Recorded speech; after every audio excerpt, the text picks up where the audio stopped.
அறம்நாடு நேயர்களுக்கு அன்பு வணக்கம். இப்போ நாம் இருக்கிற இடம் பீகார் தேர்தல் களம்.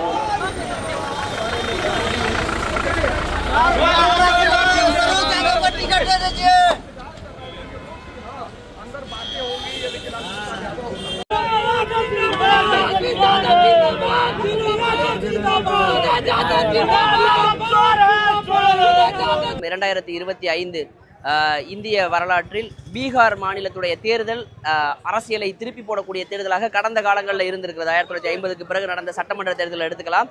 அப்படி இருக்கும் பொழுது இங்கு மிகப்பெரிய ஆளுமைகளாக இருந்தவர்கள் லாலு பிரசாத் யாதவ், அவருடைய பிறகு அவருடைய மனைவி முதல்வராக நிதிஷ்குமார் சேம் காலகட்டத்தில் பயணித்து வர்றாரு. அதற்கு பிறகு அசைக்க முடியாத சக்தியாக நிதிஷ்குமார் இருக்கிறாரு. தற்போதைய சூழலில் லாலு பிரசாத் யாதவுடைய மகன் மிசஸ் நிதிஷ்குமார் என்று மாறி இருக்கிறது களம். 2025 தேர்தல் களம் பீகார்ல ஏன் தொடங்குறாங்கன்னா, பீகார் சட்டமன்ற தேர்தலில் வரக்கூடிய முடிவுகளை பொறுத்து தான் பிறகு தமிழ்நாடு சட்டமன்ற தேர்தல் வருது, பிறகு மேற்கு வங்க சட்டமன்ற தேர்தல் வருது.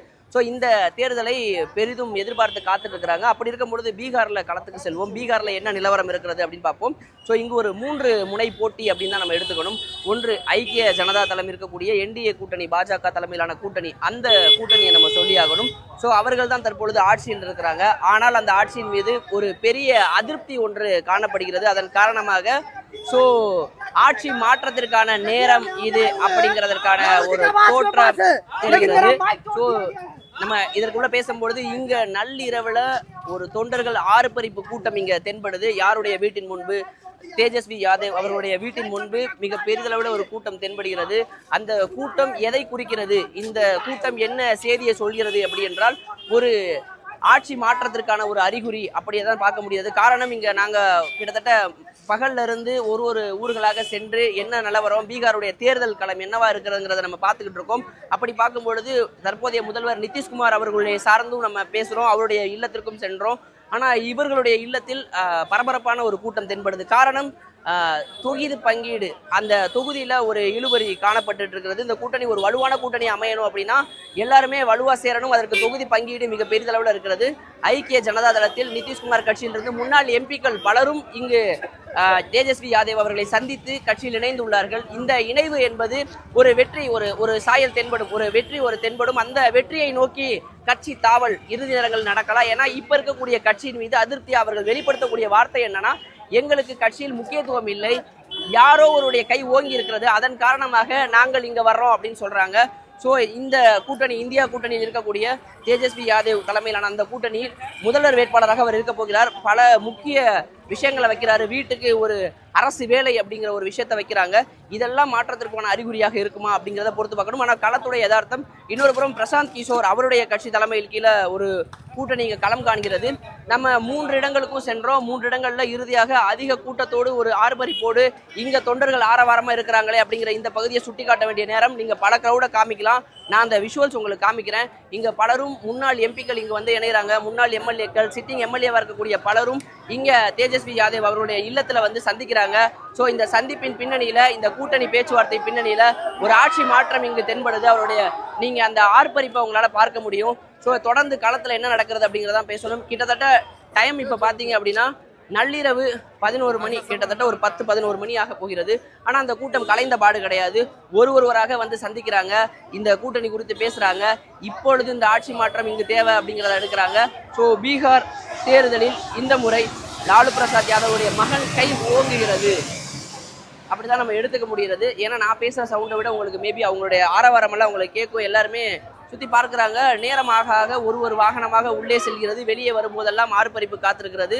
இந்த முறை தேஜஸ்வி யாதவ் தலைமையிலான கூட்டணி அவர்தான் முதல்வர் வேட்பாளர் என்று இன்னும் ஓரிரு நாட்கள் அறிவிப்பாங்க. ஏன்னா அந்த ஒரு கூட்டணியோட அந்த தொகுதி பங்கீடு பேச்சுவார்த்தைகள் நடக்கிறது. அதற்கு முடிவில் அவர்கள் அறிவிக்கப்படுவார்கள் என்று நம்ப முடியுது. வேட்புமனு தாக்கல் தொடங்கி இருக்கிறாங்க. இங்கே பீகார் முழுவதும் அந்த தேர்தல் பரபரப்பு பெரிதளவில் வெளியில இல்லை. அதாவது நம்ம ஒரு இடங்களுக்கும் செல்றோம், ஒரு டிஸ்ட்ரிக்டும் செல்றோம், எல்லா இடங்கள்லையும் இப்போ அந்த மக்கள்கிட்ட பேச முடிகிறது.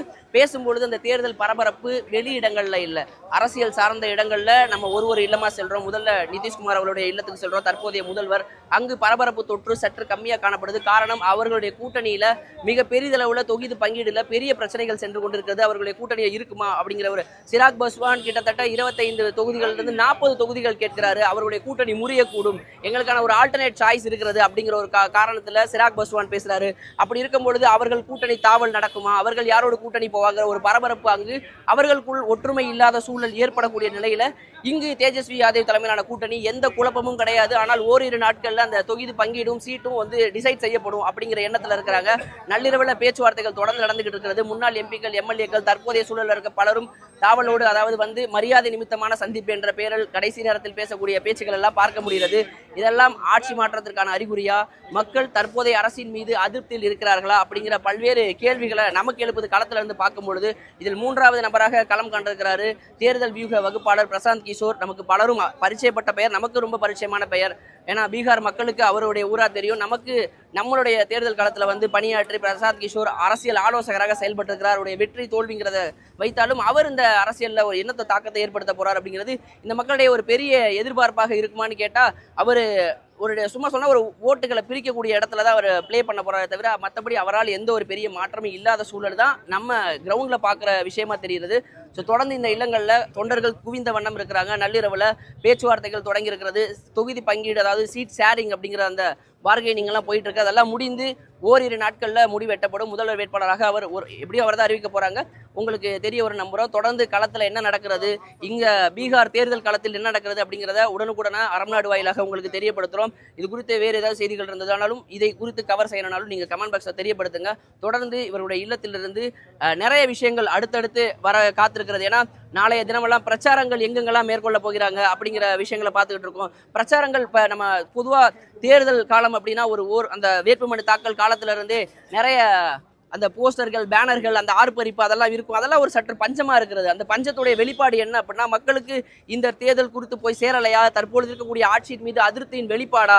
ஏன்னா கடந்த முறையே லாலு பிரசாத் யாதவுடைய மகனாக இருக்கக்கூடிய தேஜஸ்வி யாதவ் தலைமையில் ஆட்சி அமைய வேண்டிய ஒரு சூழல் இருந்தது. பட் சீட்சாரிங் அதாவது இங்க இருக்கக்கூடியது 243 தொகுதிகள்.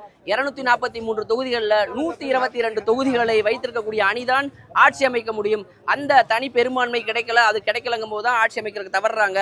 அவங்க ஐக்கிய ஜனதா தளம் நிதிஷ்குமார் தலைமையில் பாஜக தலைமையில் ஒரு கூட்டணி அமைத்து அவர்கள் முதல்வராக மாறுகிறார்கள். அவர்கள் மீது ஏகப்பட்ட குற்றச்சாட்டுகள் வருது. பிரதமர் மோடி அவர்கள் இந்த ஒரு வருடத்துல பல முறை பீகார் வர்றாரு, பீகார் சார்ந்து இந்த பீகார் மக்களுக்கு பல திட்டங்களை தர்றாரு. இதெல்லாம் இந்த ஒரு வருடத்தில் தேர்தலுக்காக மக்களை ஏமாற்றக்கூடிய வேலைகளாக இருக்கும் அப்படிங்கிற இடத்துல பாக்குறாங்க. தொடர்ந்து என்ன நடக்குது, ஏன்னா கிட்டத்தட்ட 1 லட்சம் கோடிக்கான திட்டங்களை அவர் கொடுக்குறாரு.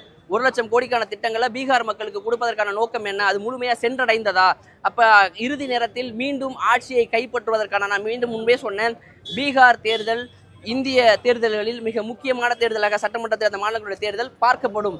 கடந்த கால வரலாற்றிலும் அப்படி இருக்கிறது. ஸோ இப்போ இது முடிஞ்சாதான் இந்த நரேட்டிவ், இந்த எலெக்ஷன் ரிசல்ட் அப்படியே வேவாக ஃபார்ம் செய்யப்படும். அது ஃபார்ம் செஞ்சு தமிழ்நாடு எலெக்ஷன் அண்ட் மேற்குவங்க எலெக்ஷன் அப்படின்னு பாஸ் ஆகும். அப்படிப்பட்ட இக்கட்டான சூழல் தான் இந்த தேர்தலை நம்ம பார்க்குறோம். தொடர்ந்து களத்தில் பேசுவோம். நன்றி.